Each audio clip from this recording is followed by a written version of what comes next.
Oh yeah, it's his. Does he come? You don't know. Yeah. Yeah, I forgot. As long as he comes, he's got the remote. I stopped using it. I just gotta wander over. So if I need to advance the slide, I just, Normally the space or the arrows. Arrows. Yeah, arrows. Front and back. Yeah. Yeah. okay, Hope that works. yeah, that's good. Yeah, that's good. That's perfect. So are you still heading up the Energy supply. versus energy? Yeah, so when Brian moved out,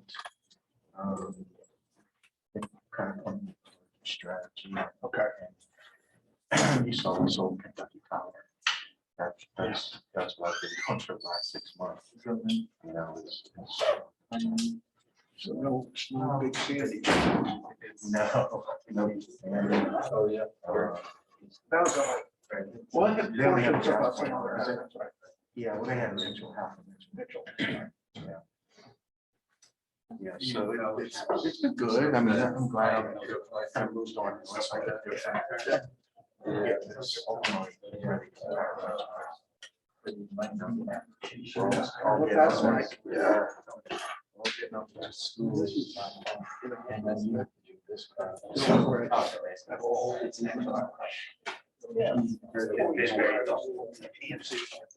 Stuff and trying to get used to it, but once I kind of teaching and then writing those couple of books, those music books. Yeah, it's just, it's kind of fun.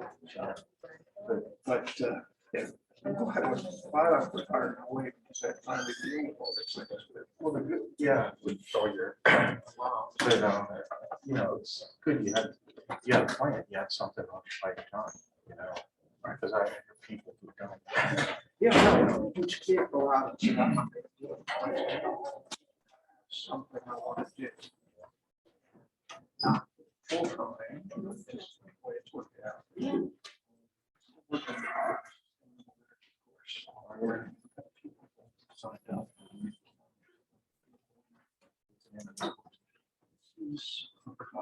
One of these long names that it's effectively it's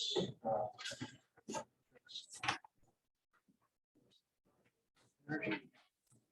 I want to say economics of the energy and the environment, but maybe was referred to it as the energy and environmental economics course. This is mainly juniors. Which I there's a mix, mostly in the class.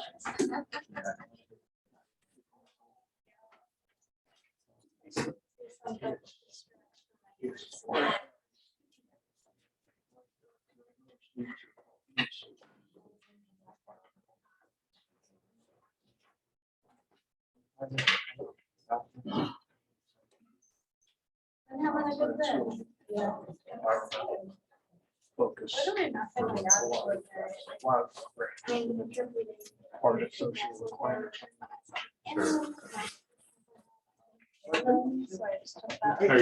Good.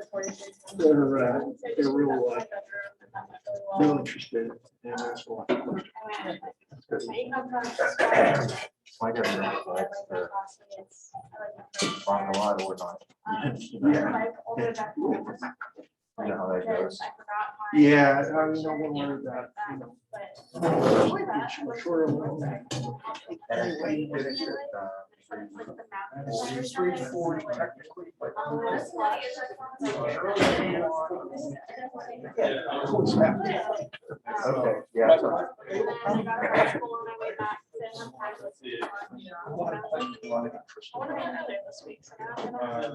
Yeah.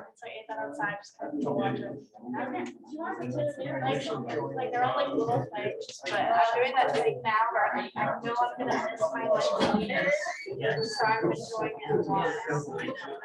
This is the last 10 years. It's like, What's funny now is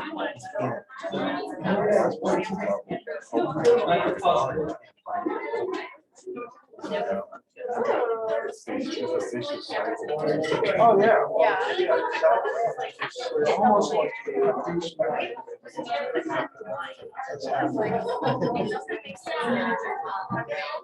Shut down the coal. And now gas prices. He's graduating next semester.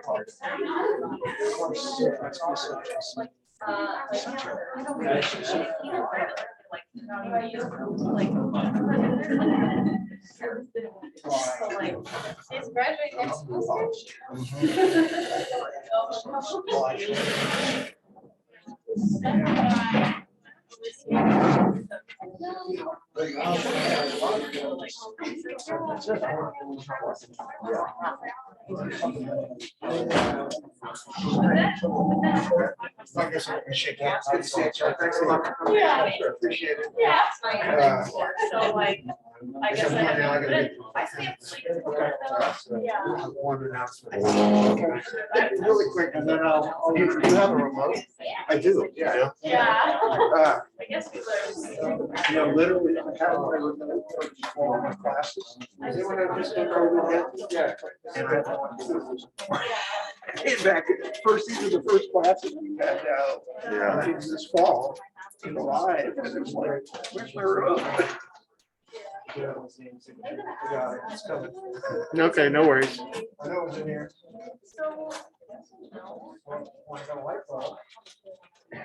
That's good for AP and this light. There you go. Yeah. Hand sanitizer. I'm back, sorry about that.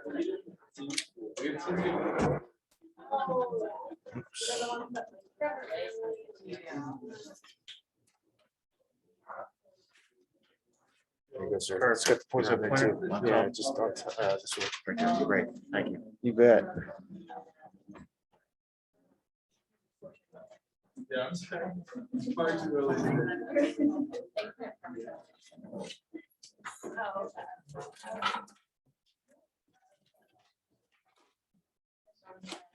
Okay, quickly, guys, so we're passing around the sheet for names. Put your name, signature on there. Don't write someone's name who's not here. That doesn't help you. If you haven't figured out the law of averages, that doesn't help you. Right. I think I'm correct on that, aren't I? Yeah. Not only is it bad to do, but it's not gonna help you at the end of the day. All right, so your name only, your signature. Next.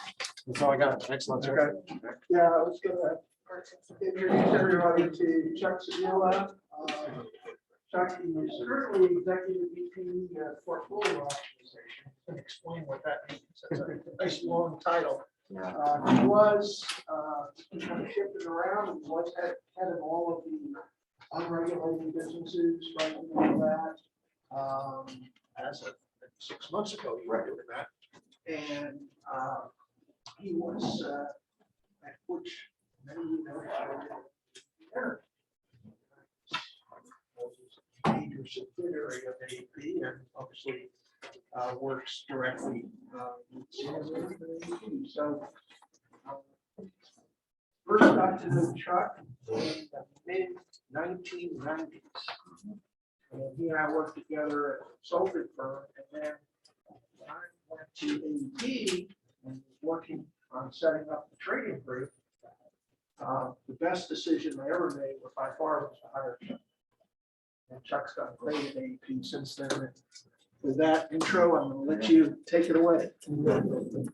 Thank you, Bruce. That was a kind comment. Can everybody hear me? Good. Okay. I'm a Penn State Nittany Lion.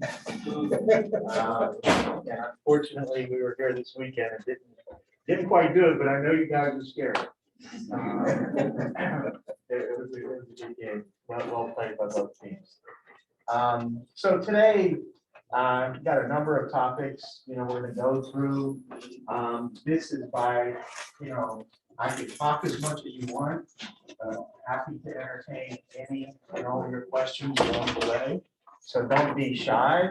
If you don't understand something or are curious about something, happy to stop and go ahead and answer your question.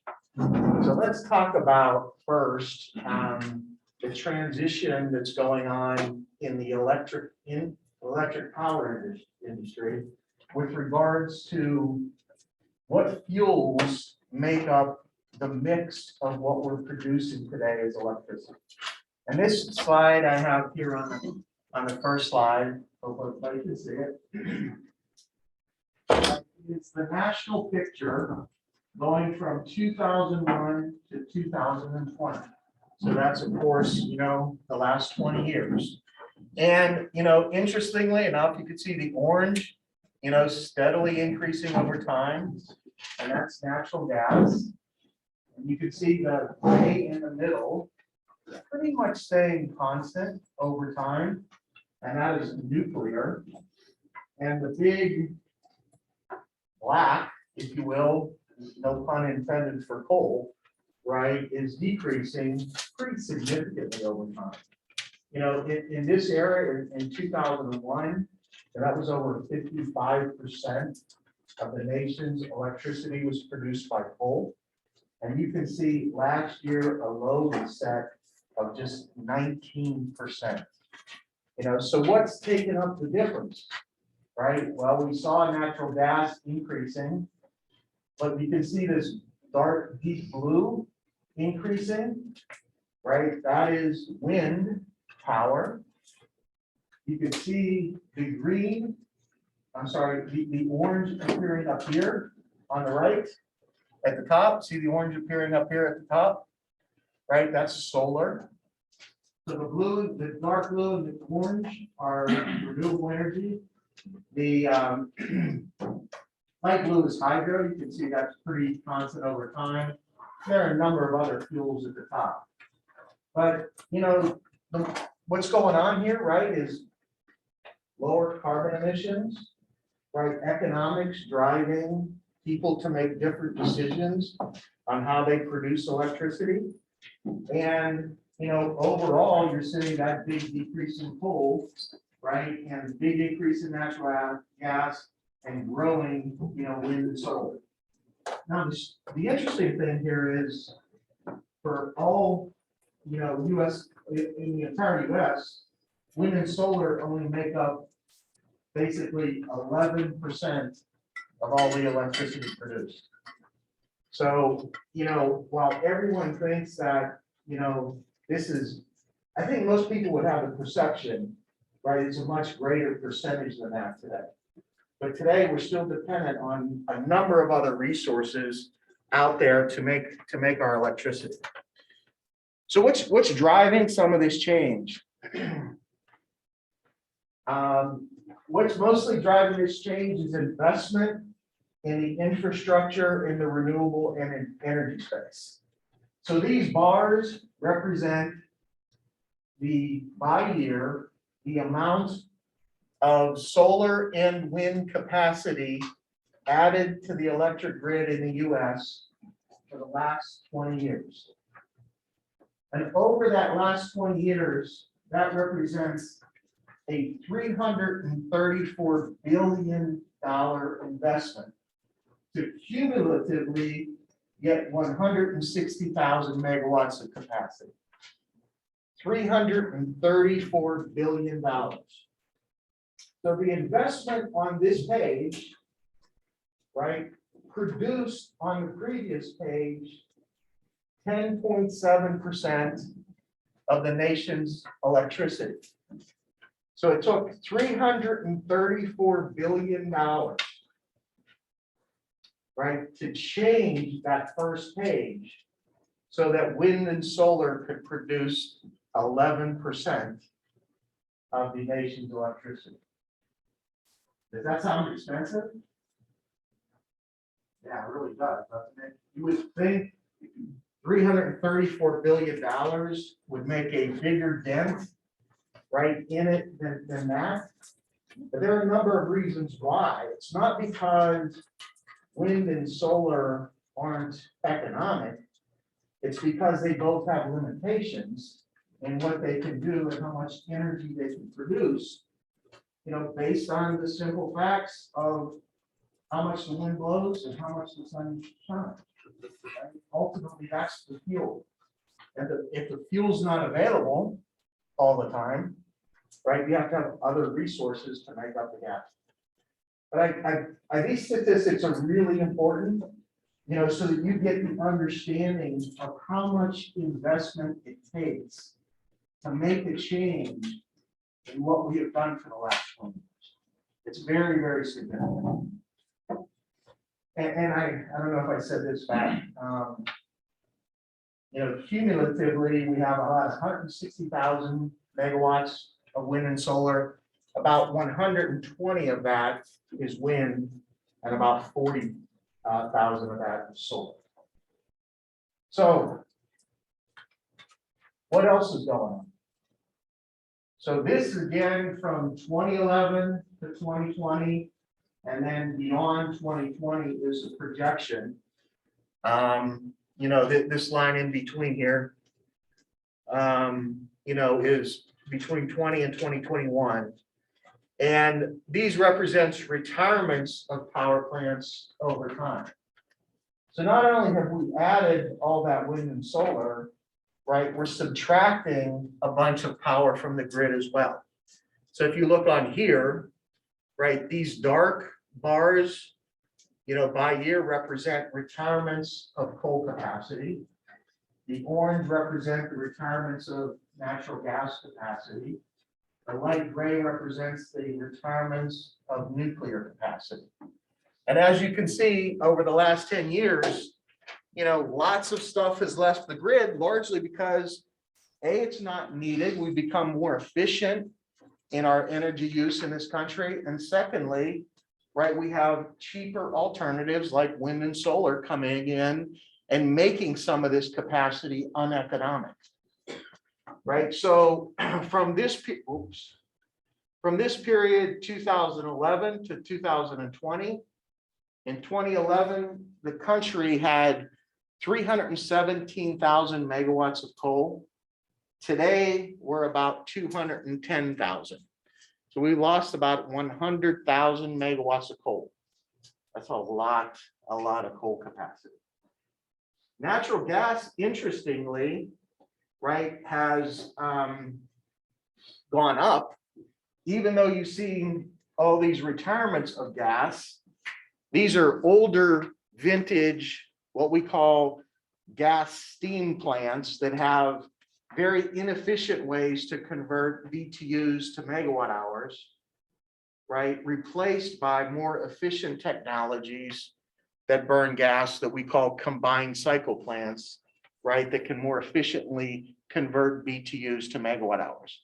So natural gas over the same period of time has gone from 415,000 megawatts to 485,000 megawatts. So big increase in natural gas.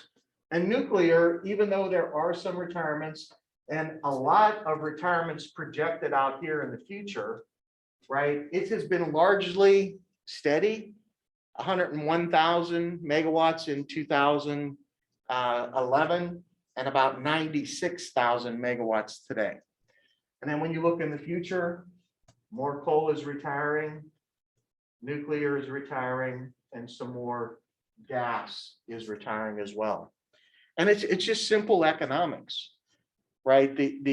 When you look at the economic footprint available in the power markets, they just don't support running these large power plants that have high fixed costs and marginal costs, in the $20 to $30 range, but their fixed costs are very high. There's just not enough rent in the market available to continue to make these economics, right? When you bring wind and solar onto the grid, and its marginal cost is zero, right? Because the fuel per sun is zero, right? The wind fuel is zero, right? These will produce energy, depress energy prices, and allow less money to be made by the coal, the gas, and the nuclear plants. And that's why some of these older plants have retired. Some of them needed environmental technologies to meet the current environmental regulations. There just wasn't enough return on that investment, and that's why those plants, have largely retired. So we talked about how much money it takes, right, to kind of make a difference in moving this power grid. This is why it's occurring, you know, this is a graph from an investment bank called Lazard. You can go onto their website. They produce a very interesting annual report. It's publicly available. It's called the Levelized Cost of Electricity Analysis. It's in, I think, year 15. If you're interested in how they compare the economics of varied power generation technologies, I encourage you to go ahead and look at it. I think you'll get a good perspective of the different economics of different technologies. But this is a very simple bar chart that basically shows on, I guess, on your left, the renewable technologies. The two bars furthest left are wind, and it says wind unsubsidized and says wind and then wind subsidized. Subsidized means with tax credits that are available from the federal government. Currently, the federal government offers wind producers that have put power plants in recently a $25 per megawatt hour tax credit, right, for their investment in the wind for 10 years for every megawatt hour produced.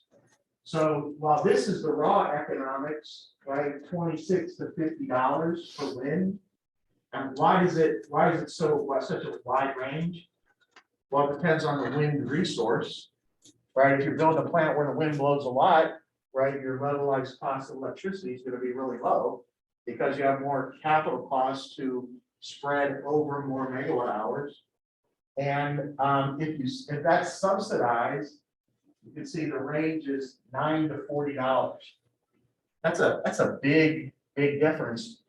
And people are buying wind energy. Corporations are able to buy wind energy in the $10 per megawatt hour for 20 years.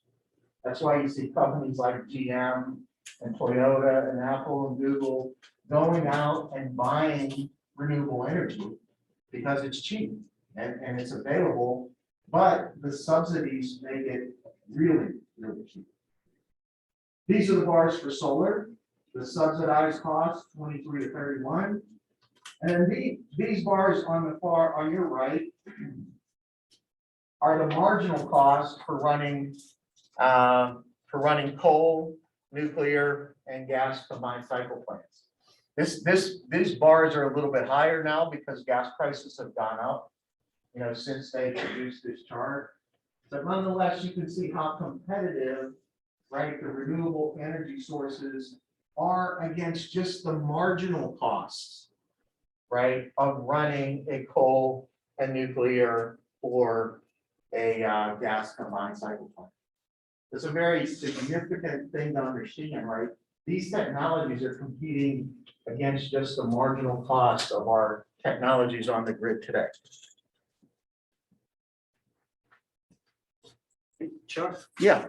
quick question on that $331 billion investment. I assume that's not additional investment. They would have had to spend that money on depreciation or avoiding upgrading all those other facilities that they would have kept them, right? Yeah, that's right. There is some trade-off in and out of the grid, if you will, right? Because that investment would displace other technologies where you're saving, right? That alternative money. Yeah. So why are those economic? Oh, yes. Sorry. Just on that last slide there. Yeah. Why is the difference in the subsidization between solar and wind so different? Yeah. Why is that range so different? So on wind, the federal government gives you a $25 per megawatt hour tax credit over 10 years for every megawatt hour you produce. So it's a 10-year life. On solar, you get what's called an investment tax credit, which is a 30% immediate tax credit as soon as you put the plant in service. So it's just a different program. You know, with wind, it's called a production tax credit. It's more rich than the investment tax credit, which is just a 30% deduction off the immediate capital costs that they do to invest. Would they ever make that like a uniform thing between them? Or is that just two separate? Tax policy is always changing. They've talked about making solar eligible for the production tax credit. But those are the current rules. But yeah, it could change. I mean, one of the things that we talked about, I guess it was just the most recent class on renewables, is that a lot of these things are expiring as we speak, to the end of the year. And they're somewhat dependent on what happens with legislation that Democrats and President Biden are pushing. And to what extent that will change to normalize these things is an open question. In particular, the wind production credits now down to $18 a megawatt hour for new plants this year. Right. And after that, it starts to drop off. And so sort of an open question. It's a very political issue, has been for many years, where it goes in fits and starts. So we'll see what happens. And a lot of companies don't have the ability to immediately monetize these credits either, right? They can roll the tax credits forward and use them in a future year, which then makes you inefficient, right, in your use of capital. But there is actually talk in the current policy, right, the clean energy policy that's going on, where they would actually, what they call direct pay, meaning they would allow you to immediately cash those credits out and not have to defer them, in future years if you don't have the taxable income, right, to take the credit against. So there's lots of, games, right, that the policymakers will play in order to, put these technologies in a more economic place, right, or a less economic place. It's very political, of course, right, and it's very financially planning for it, is important too, because, if you're building another wind plant, you already have a number of tax credits, right, that you have banked, right? Sometimes you'll bring in an investor who can just be buying the tax attributes of your project. Like, so there are investors who just come in and buy the tax attributes and pay you for that, right? And it's another way to get the project done without inefficiently using the tax credit yourself. So, why is wind competitive? I didn't put a slide for solar, but it's pretty much the same story. And why have these costs gone down over time so quickly? And it's just simply technology, right? Technology has played a big difference here. If you go back to 2000, right, these clearly aren't to scale, right? But you can see that, the average, rotor diameter, what does that say, Bruce? 48 meters, 48 meters. right? And now wind turbines that we're building today are 125 meters, wingspan, right? What does that mean? This turbine was probably 1 megawatts. These are 4 to 5 megawatts. So you get economies of scale. 2, right, you're capturing more of the wind, right, with a bigger diameter of the span, right? And, these technology advancements over time, right, have significantly made the economics of wind and solar go down. Solar has a different story, right? Different production, different crystallines, different silicons that have gone in, but being more efficient, converting sun energy, right, or sun to electric energy and inverters and everything. The technology has changed, right, the landscape for these renewable technologies. And it's really, everybody seems to think we've reached the limit. But when you talk about some of the offshore wind turbines that are available, these things can get up to like 10 and 15 megawatts, right, which are going to be much bigger, right, than the ones we show here that are available today in 2020. So it's a really advancing industry.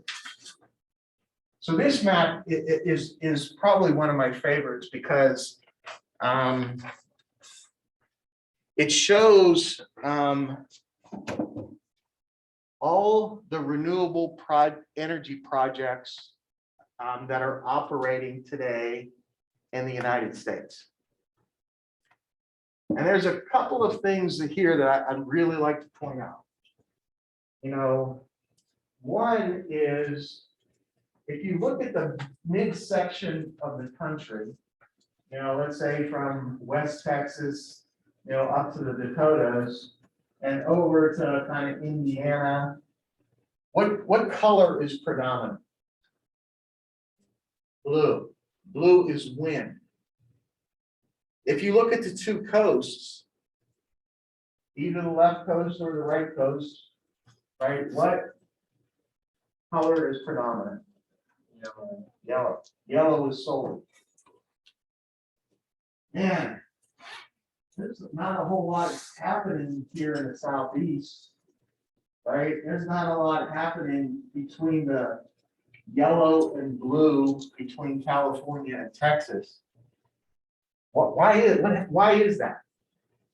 Why would wind be predominant here in the middle section of the country? It's relatively flat. It's really flat, easy to build, right? Because, you know, if you're building over rough terrain, right, it's tougher, right? And also, right, the flat nature of the Midwest, right, and the plains, right, enables that. More wide open. More wide open. Possible there's less population and people don't really want to live near wind farms. Yeah. You get a lot of on the coast, right, and into the mid-Atlantic, kind of not in my backyard, so you are building in places that are wide open. Agree? Those are more established energy markets, I think, so there's probably more money to invest in this, more customers. Yep, that's a good point. You know, in Texas, right, there's a structured market.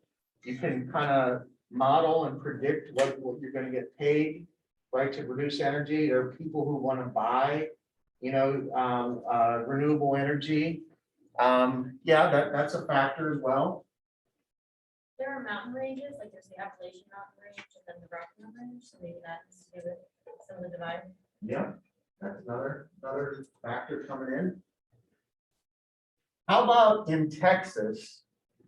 If you wanted to build a 300 megawatt wind farm and you needed thousands of acres, how many landowners do you think you'd have to negotiate with? One, maybe two, maybe three. We have a wind farm in West Texas. It's 150 megawatts. There's one landowner. One. If you were to try to build that same wind farm in Ohio, 150 megawatts, you might have to negotiate with 150 landowners.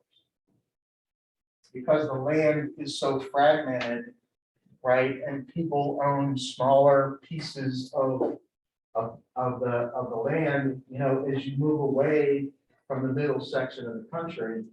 But generally, right, in where this wind is, right, it is it's easier, right, to get a deal done. Because when you're building these things, the layout of the wind farm, right, becomes a lot easier when you don't have pockets where you can't build, because one of the 150 landowners didn't want to lease you the land, right, in order to build your wind farm. The other thing is the wind resource better in the plains than on the coasts? Come on, you've seen the rolling tumbleweeds in the movies, haven't you? Right? The wind always blowing in the plains.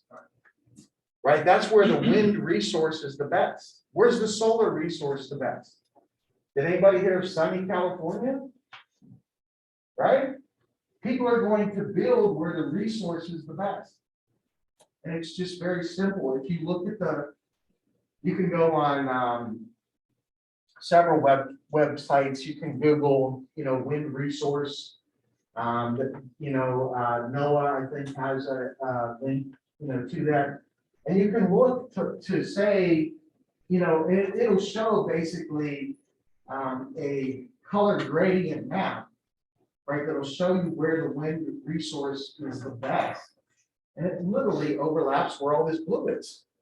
Because people will build, right? It means the wind turbine's going to turn more and produce more power, which makes the price go down on a levelized basis, right? Because the capital cost is the same. If the wind blows more, right, you're amortizing that capital over more megawatt hours. So that's simply kind of what's going on. I was just gonna ask, when it comes to North Carolina, the whole state is covered in yellow, especially proportionally to any other state, maybe Yeah. Wisconsin and Iowa. But I was just curious what's going on in North Carolina that makes them way more significant than the other states. Yeah, it's the state RPS policy, and the sun resource there is very good. But they have they've caught up over time. The Carolina a few years ago didn't have a whole lot of activity, but in recent years, big projects by the utilities down there have really picked up. And it's just simply economics and public policy and legislation. Do you know what their RPS is by any chance? Not off the top of my head. I think somewhere in this deck, there is a.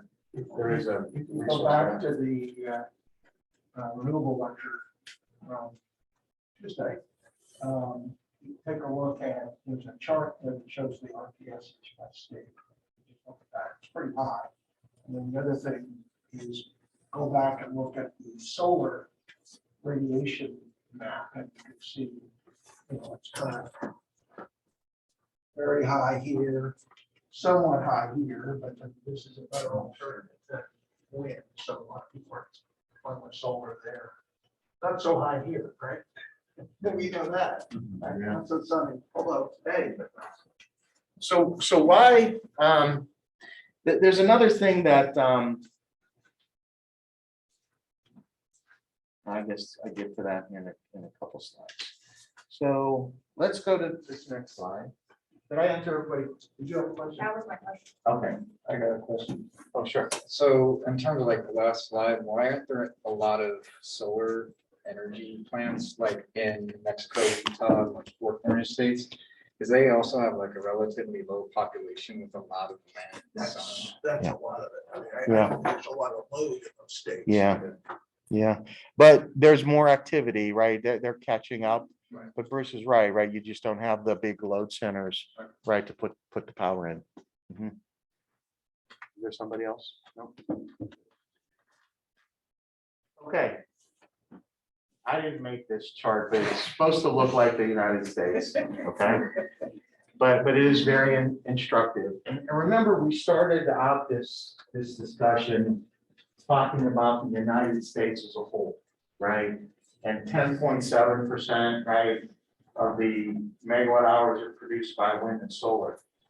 But this also tells you, in combination with the map that we just looked at, right, of the 160,000 or so megawatts of wind and solar, 37,000 megawatts of that is in Texas. Texas has a piece. California has 21,000. Iowa has 12,000. Look at Ohio, Pennsylvania, New Jersey, and Connecticut. 1,100, 1,600, 1,000, 148. Are you guys surprised to see that? Did you think that Ohio would have more or less available wind and solar capacity in the state compared to these other states? Quick question, is that installed capacity? It is. Okay. It is installed capacity. Yep. And of course, the dark blue, right, are places where, right, the penetration is high, 5 to 10 10,000 or over 10,000. We talked about North Carolina having 5,000, right? Lots of these southeastern states have next to nothing, right? It's Texas, it's the middle section of the country, it's the coast, right, that have all the capacity. So now, you remember we talked about the 10.7%. This is how that 10.7% is divided out by state. Okay? So once again, the leading state is Iowa, where 58% of the energy produced in that state is by renewable resources, mostly wind. That's phenomenal, right? That is a leading position. Even though Texas has 37,000 megawatts of wind and solar, it's only producing 17% of the energy that's made in Texas. So it has the most capacity, right? But it's not making the penetration, right, into the other resources like it has in Iowa. California, 22%. Ohio, Pennsylvania, New Jersey, 2%, less than 1%. Right, this is really a story. While we can be gratified as a country, we're making progress, right, towards implementing renewable energy. This is really a regional story for now, right? But the next steps are bringing renewable energy into these other areas where it hasn't been penetrated. And it's going to be harder because not in my backyard, because there's less land available in chunks, right, where you control big chunks of land. Because either the wind or the solar resource is not as good as what it is in these other states, which basically means it's going to be more expensive, right? Than the resources in the other states. Just like almost anything in economics, people pick the low-hanging fruit first, right? Let's go pick the low-hanging fruit. It's in Texas, it's in Iowa, it's in California, right? And there are other reasons that drive this policy decisions. I'm just kind of painting, the resource in the economic picture. But that's the reality of how this, how these things have been dispersed throughout the country. The other thing that map a couple of slides ago should really bring home is the need for electric transmission. Right, if you are able to move the power from where it's produced to a load center, right, in Ohio or Pennsylvania, right, you could produce wind in Illinois and move it if there was transmission capacity available. So what can make that map, right, kind of more equal is if there's investment in transmission. And you can see this is from the Electric Edison Institute. I'm sorry. You can see the industry spending about $20 billion a year in transmission, and you can look what people are projecting, right? Those are projected to go up towards $30 billion a year, right? Simply because, right, if we're going to produce the renewable energy in places where it's most economic, right, we've got to be able to move that energy to a different place where it can be used. Otherwise, it's stranded there, right? And that depresses local prices if you can't move it.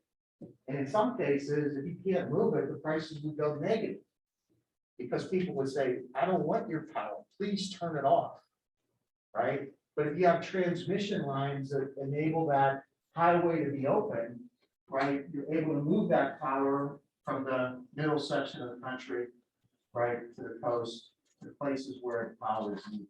So you had a question in the back.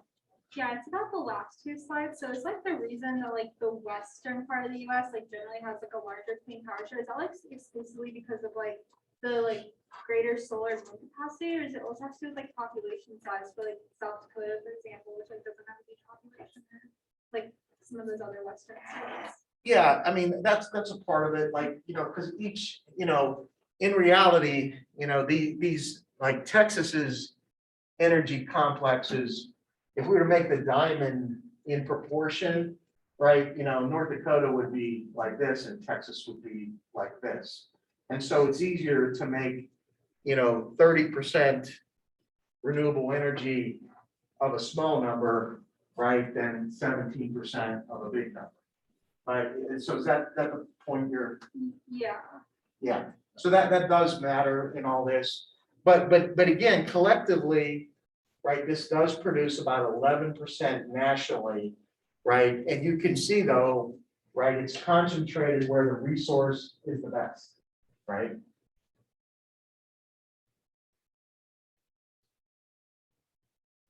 Okay, so let's talk about the wind resource.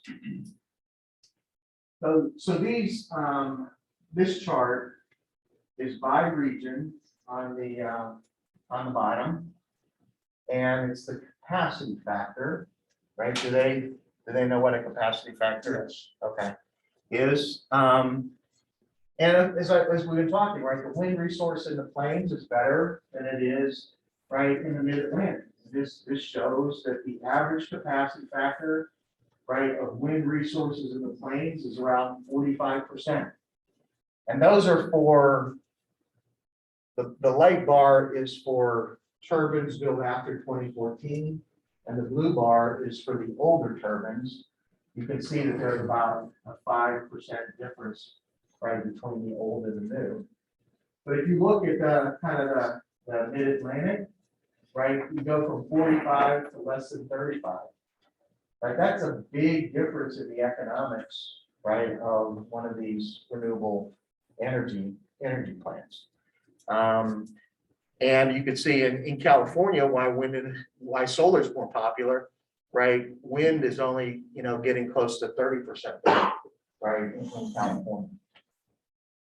And these are solar capacity factors. What's leading the way? Sunny California and the Mountain West, right? You can see the mid-Atlantic, right, in the Midwest. California up around 30%. And of course, here in the Midwest, you're lucky to get a 20% capacity factor, right, from your solar resource.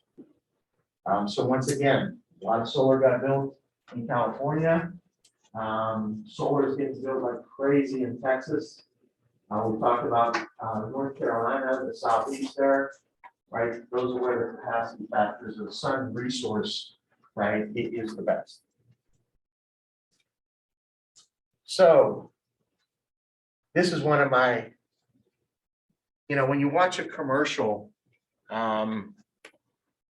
you sometimes, there's a subtle message that tries to get across, but unless you understand our industry, you might not capture this message if you were casually watching a show, right, and saw this commercial, but pay attention to the words here and the message.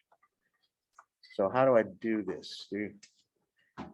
There's like a, if you click on the, there we go. Oh, there we go. Welcome to Fowler and Newman, one of the windiest places in America. Home to 3 peaky wind farms. The off chance the wind ever stops blowing, the lights can keep on shining. Thanks to our natural gas, a smart partner to renewable energy. It's always ready when needed, or not. At BP, we see possibilities everywhere to help the world keep advancing. Could everybody hear that? You want to hear it again? Everybody good?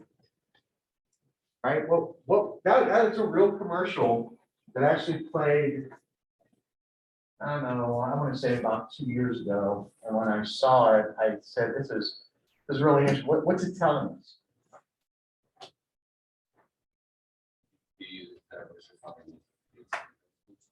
Yep, it's about BP and it's showing that, while they're one of the largest, gas producers, right, they're also diversifying, right, their asset base. Did you have a comment? No.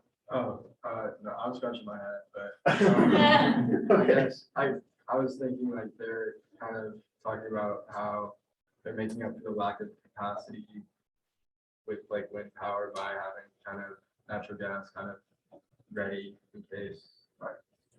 Right? Yeah, that's one of like the biggest like counter arguments to like renewable energy is people always ask like, well, when it's not reliable, how are you gonna respond? And this is kind of a response to that. Pretty much the same. Yeah, that's exactly what that commercial's telling me. You ever walk outside and the wind's not blowing? Of course. But what happens when the wind's not blowing?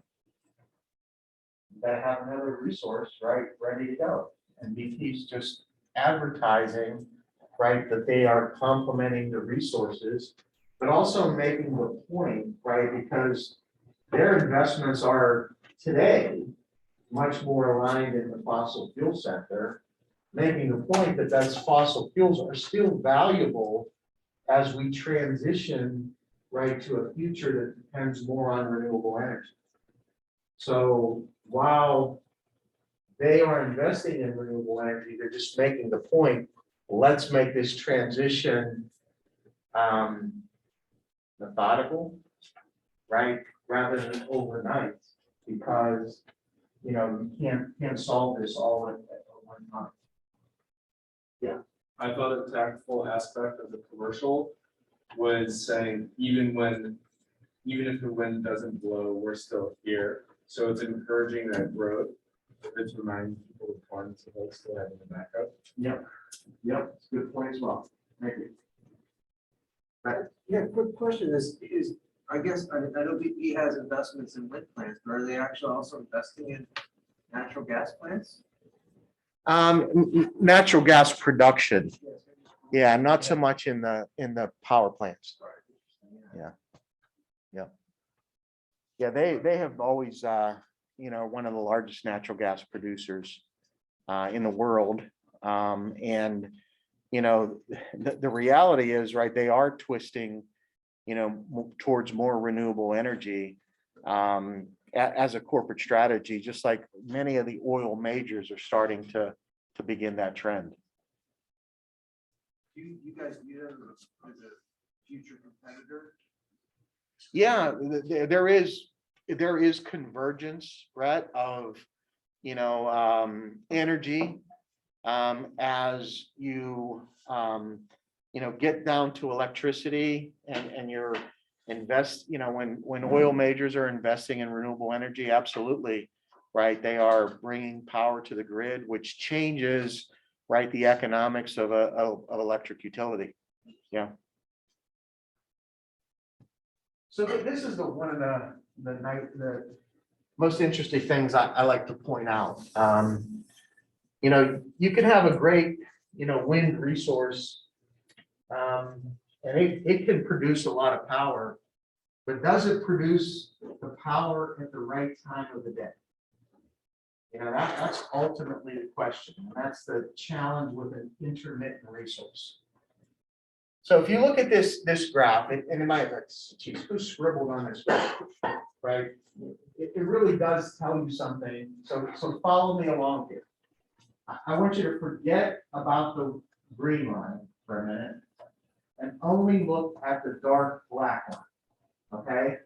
And each of these, these small sections is a day, right? It's a chronological 1 to 24 hours, right, across the bottom. So there's 1, 2, 3, 4, 5, 6, 7, 8 days represented on the right. And this represents midnight, right? And this would represent, right, midnight the next day. And so this is how much power was used in Texas every hour over those 24 hours. Right? Is everybody over here follow that? Right? Right? We use more power at 4 o'clock in the afternoon right, than we do at midnight. Right, and at 3 o'clock in the morning, we're using a heck of a lot more power, right, than what, in the afternoon than what we're using. Over here, does everybody follow that? Right, right, this is the peak for that day.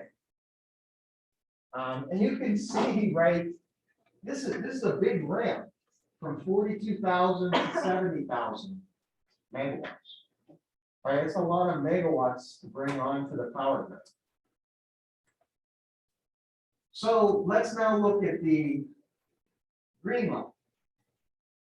So the green line represents the actual production of the wind resources in Texas, which at the time, this is 2018, they had about 30,000 megawatts of wind resources.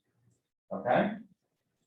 So on 8/23, right, the wind resources, the wind resources on the right axis, right, as you look at it, right, it was producing about 12,000 of the 30,000 available. Right, everybody over here see that? Right, right here, right, come across, I guess it's about 11,000, right? And at, at 4 o'clock in the afternoon, it's producing what, 7,000, right? At the next morning, right, really probably about 3 o'clock in the morning, it's producing 15,000. At 4 o'clock in the afternoon, it's producing 6,000.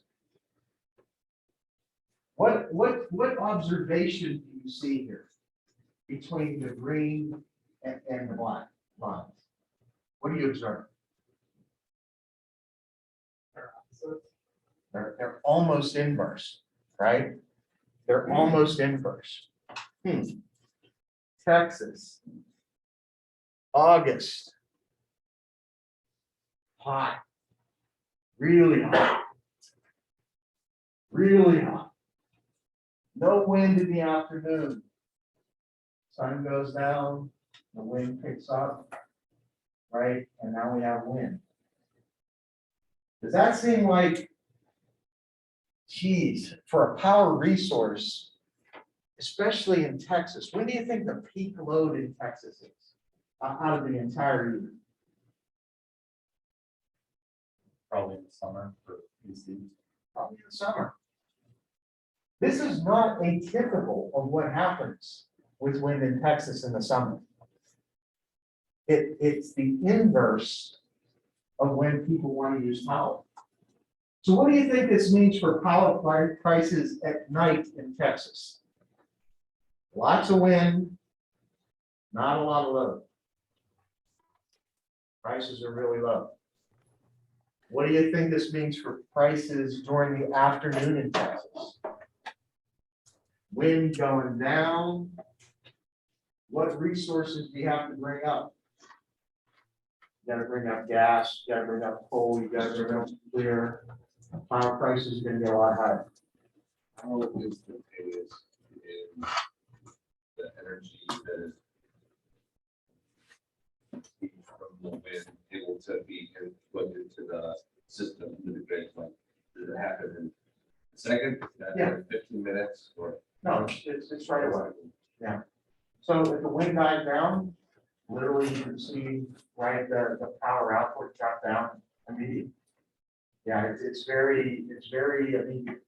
Right, this is a system that balances, right, what we produce versus what we use every second, right, every hour of the day. Right, so especially on, look at this very last day. Right, we have a peak load about 68,000. Wind was only producing almost 2,000 megawatts when there was a peak load. And remember, there's 30,000 megawatts of wind in Texas. So you've invested all this money to serve the load in Texas. The peak occurs at 4 o'clock in the afternoon, and you're only getting 2/30, right, of the available capacity. Now, what's going on in West Texas? is they're building solar like there's no tomorrow. So do you think solar might complement that green line? You're damn right it will, right? Solar would complement that, right? Because solar,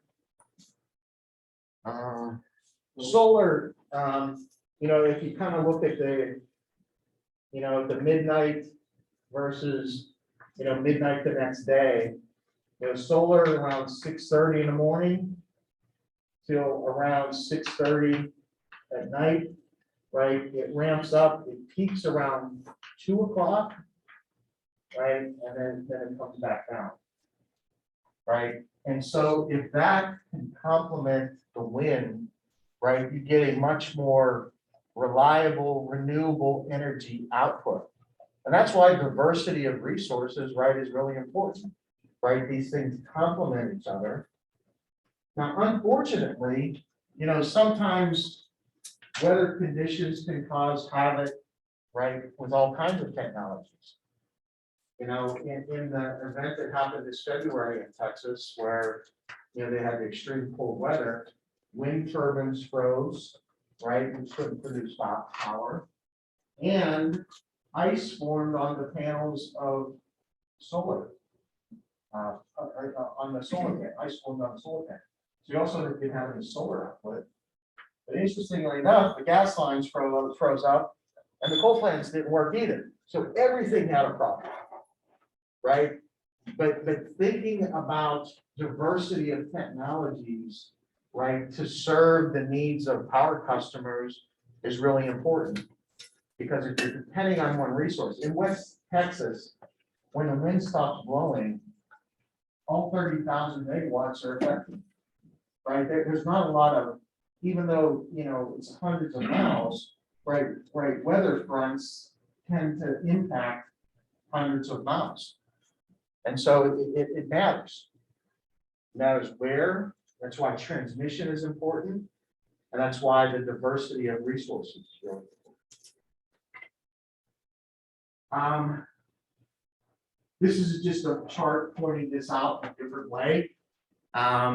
These are months on the bottom and capacity factors of wind plants, just kind of making the point, in March, right, which is the highest capacity factor in Texas and in wind plants in general in the US, right, is not when the load is the highest. Right, when the load is highest, it's in July, August, September, and looks where the capacity factor of wind is the lowest. It's in the summer. So to solve problems economically on the power grid, right, you always have to serve the peak, right? People tend to think in the generalities of the complex, through the entire year, and looking at those economics, but if you can't serve the peak, right, you don't have enough capacity, right, to match the power that people want to use. That's what electric utilities plan for, right? They plan for the peak load. Because if we can serve the peak load, right, we can serve any other load throughout the year because we plan to serve the peak load. So don't ever, make sure as you think about resources and economics, right, you can't necessarily think annually all the time, right? Although a lot of the models will do that, right? Sometimes you have to break it down into a finer grid to understand, the real economics of the picture.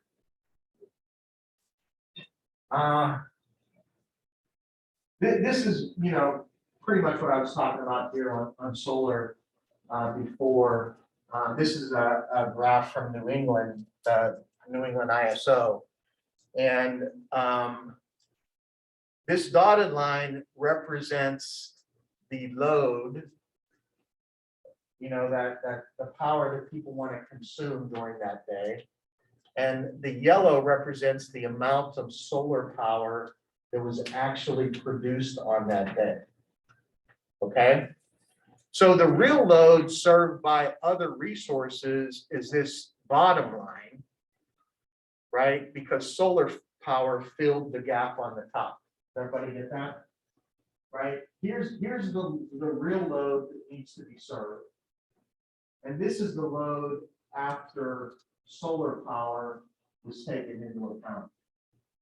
This is something that almost has never happened. In fact, this is the first time this ever happened in New England, right? Is the real nighttime load was 10,000, right? And that's all served by non-solar resources. But look at the afternoon, 3 o'clock, 3:30 in the afternoon, right? The real load was less. The load served by non-solar resources was less than the nighttime load. Right, that's a very unusual occurrence. But as more and more power, solar power comes added on folks' rooftops, right? This could even drive it deeper, right? And that's why, people want to install batteries and things to capture some of this solar and shift it into hours later in the day. Right, and so you're seeing a lot of solar and battery combination projects, come into play now because the economics are telling you that you need to shift the amount of solar into a different period during the day. And battery technology is improving considerably. And not surprisingly, I have a slide showing, right? The green bar represents the annual capacity additions of battery storage on the electric power grid. And you can see, right, and ever since 2015, it really started to pick up. But you can see in 2020 and going forward, almost anybody building a large solar project right now is also talking about storage. Because if you produce too much energy at 2 o'clock in the afternoon, what are you going to do with it when it's all consumed? Right? You need to push it into a different time period. And that's what a battery helps you do. So what's driving all these factors for change? First of all, people want it. Customers want it. How many of you want to say, I consume green energy? I think we all do, right? To some extent, right? It's a patriotic thing to do, right? People want to feel good about that, and we should. And we should continue to move forward. And, leading the charge, are the big brand name companies.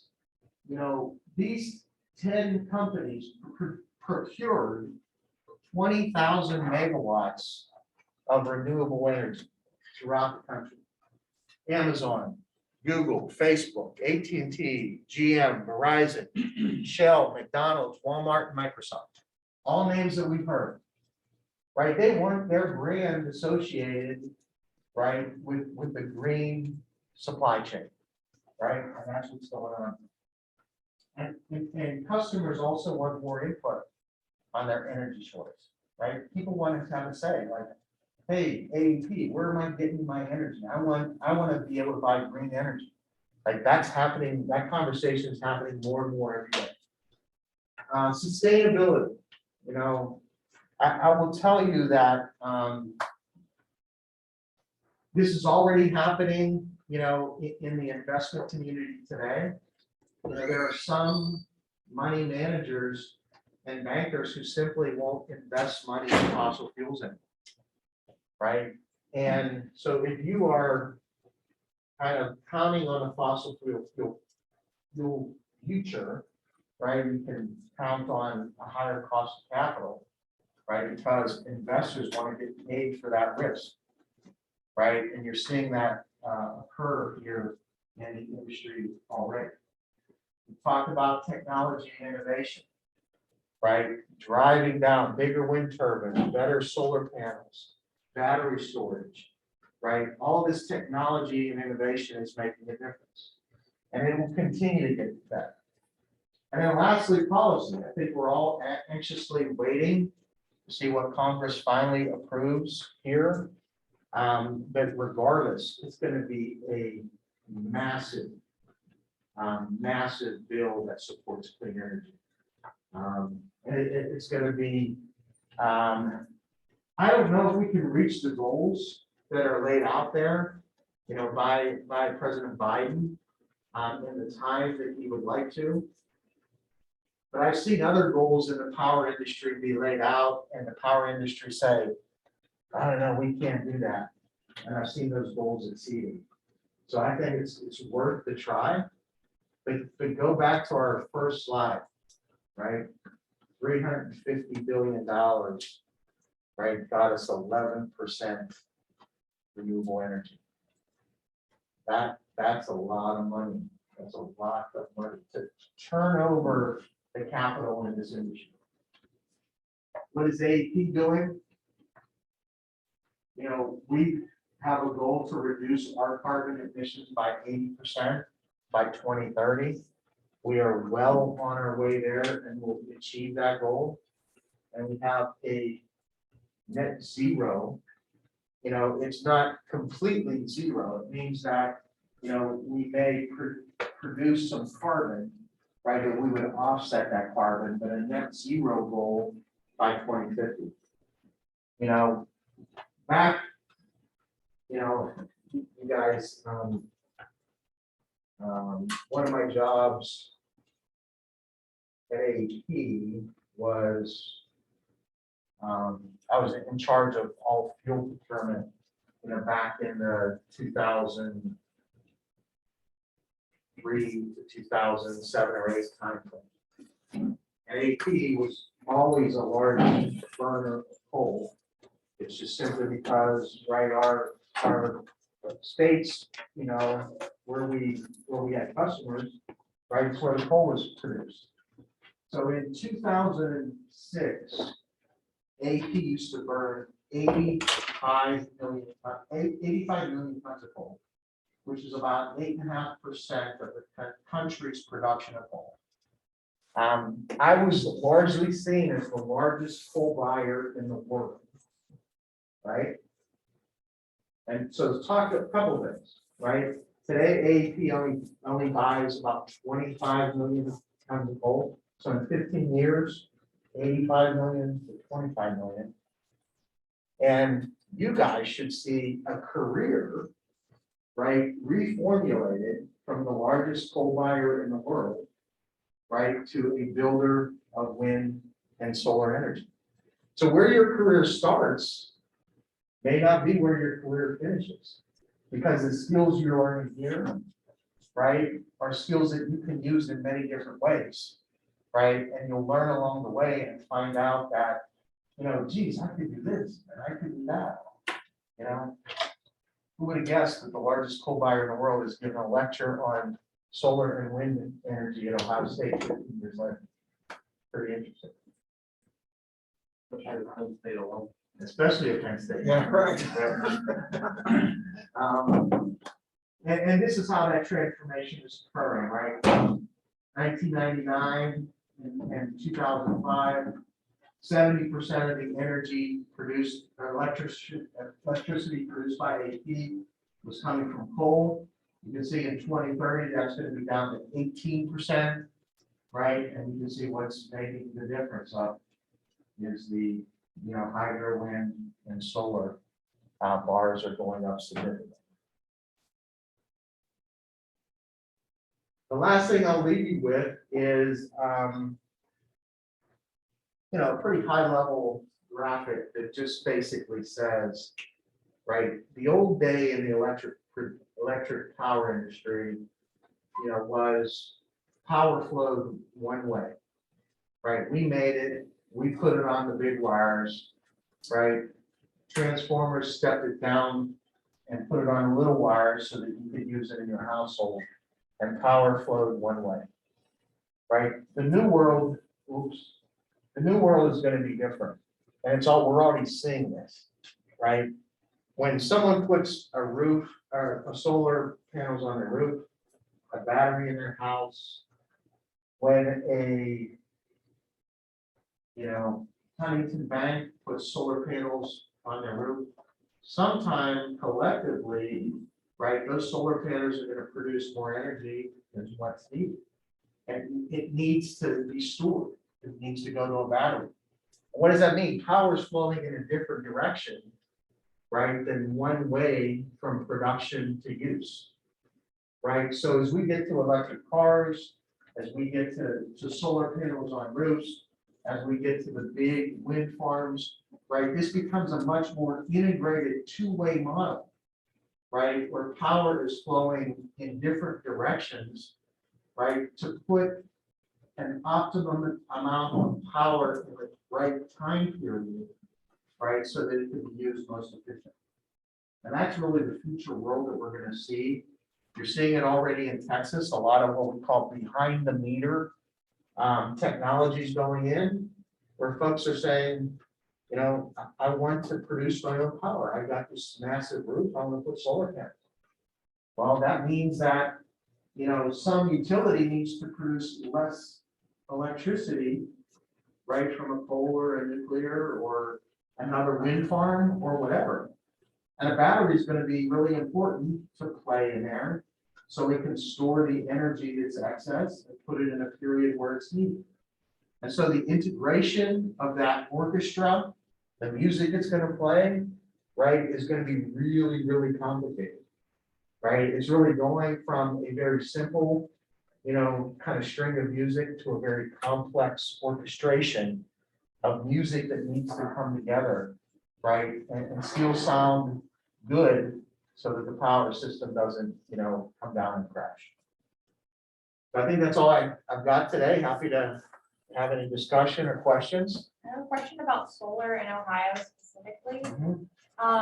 So 2 questions. One, is the land that's currently being used for solar mostly coming from converted farmland? And 2, given the, you know, high land rents and the high land area needed for solar, how do you think that's really going to slow the addition of like solar in Ohio? I know we don't really have that much sun, but Yeah. those are my questions.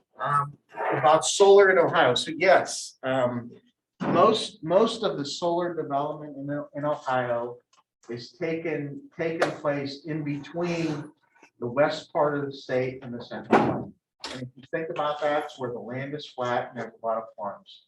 And, you know, big solar farms are going in. In fact, you know, my son is the project manager on a solar farm being built about an hour from Dublin, near Ohio University. It's a 300 megawatt solar farm, and there's multiple developments out there. So yeah, it is using farmland. And B, what was the follow on? Well, Ohio doesn't really have too much solar capacity, but I guess my question is for those areas where, you know, the land is very highly priced. Yeah. Is that really going to impact solar additions, or do you think like efficiency gains are going to come rapidly? Yeah, I mean, as you move into more densely populated and you move into the Appalachia part of Ohio, right, the ability to build is harder because you have the rolling terrain. You know, you don't have the, you know, you have rock formations that make it difficult to kind of stabilize your panels, et cetera. But, you know, I think really the solution to that is, you know, you just don't build the massive wind farms, right? You find pockets of the right condition, you build smaller. Instead of building 300 megawatts, you build 20 megawatts, right? And you'll find pockets of that. So I think the proliferation of solar, you know, is just going to continue. It's very cheap, right? Solar panels, this is not complex technology. You know, it's a couple of poles, it's a couple of wires, and it's like a window, right? That's sitting on the poles and the wires. So I think this train is left, and this proliferation. I even think someday you'll see a lot more solar panels on roofs in Ohio. Just simply because, right, the cost of doing so is coming down so rapidly. AEP speculating on fusion at all? I know it's like super in its infancy, might not be worth comparing. Yeah. Any investment in R&D or? Yeah, you know, utilities don't generally do R&D, right? Because all of our costs, right, have to be recovered in rates that people pay, right? And if we take risky ventures, right, then, you know, it would be the shareholder of AEP, right, that bears that risk, not the ratepayers. And so there are other industries that do the research, right, that you're referring to, and are willing to take that risk and seek out payment for that risk when those technologies are successful. But utilities generally don't get involved in that.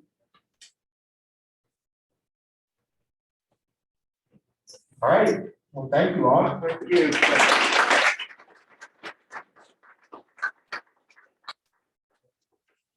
If anyone didn't sign the form, you should have signed the form.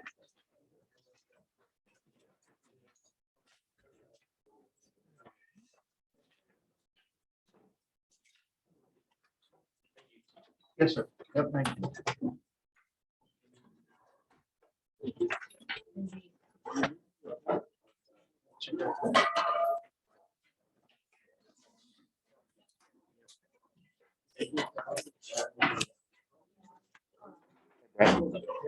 That was a, Yes. that game was a painful game for everyone. I know. That was awesome. Thank you. Yeah, good. Yeah, good. Yeah, and these slides are, you know, if you guys need to use them, It's a good thing because I already put them on my Oh, system. it's You fine. already stole them. Yeah. And I've already been using Yeah, them. I mean, you know, a lot of this came from American Clean Power Association, which AEP is a member, and we're allowed to use them for these kind of. You already put the slides on. Yes, Yeah, so we can, that's cool.